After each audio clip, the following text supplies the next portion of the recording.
think you'd really like Mark, Dr. Mark Tyburn.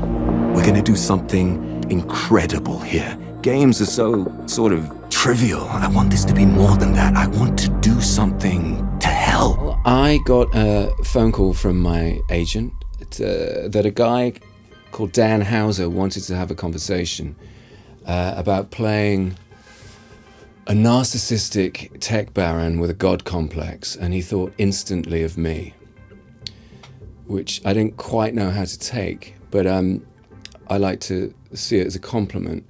So I met this guy and we hit it off. I just thought he was a brilliant, inspirational, free-thinking, cool English guy that is almost the same age as me, had been living in America for a long time, but had created two of the most iconic games of arguably of the last 20, 25 years. And I've never played Red Dead Redemption.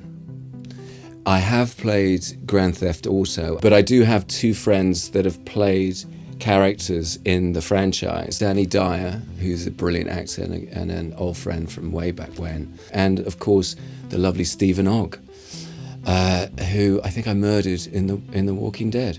And they had the best of time working on it. And they're cultural games. They're extraordinary moments, and they changed the face of gaming.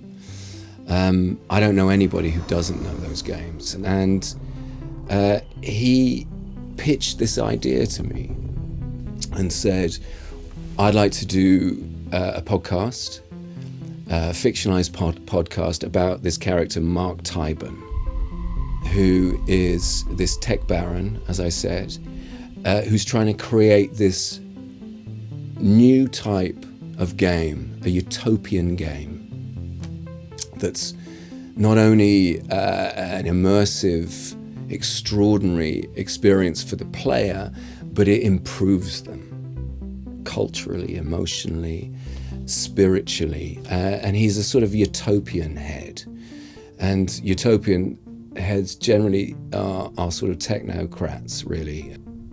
I've been reading Elon Musk's biography, and I'm really intrigued about where we're at the moment, and with AI and phones, and also the fact that we have these human beings that are arguably more powerful than countries at the moment, with more power, soft power they call it, whatever that means.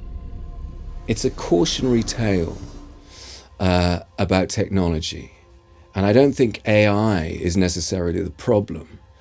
It's how human beings use the AI. It's the idea of the bad parent. They talk about it's learning from the worst characteristics of humanity, or the best. So what are we going to give AI?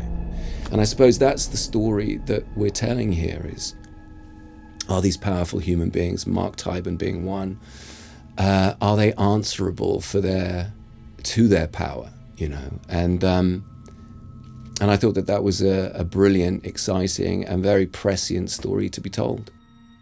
The character of Mark Tyburn, I wanted to play somebody, that wielded a great deal of power, and had the best intentions at heart.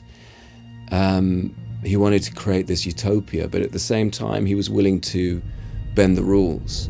So it's a sort of referendum on AI and people with enormous amounts of power. And that struck me as a very interesting area to sort of play around in.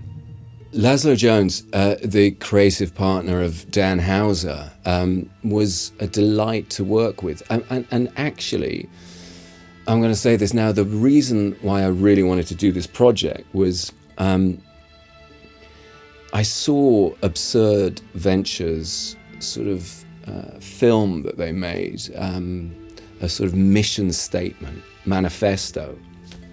And it was made with stock footage, and it was set to this incredible sort of rave track. And I had absolutely no idea what it was about, but it was the coolest thing I've ever seen in my life. And I just thought, this is really punky and really edgy and interesting.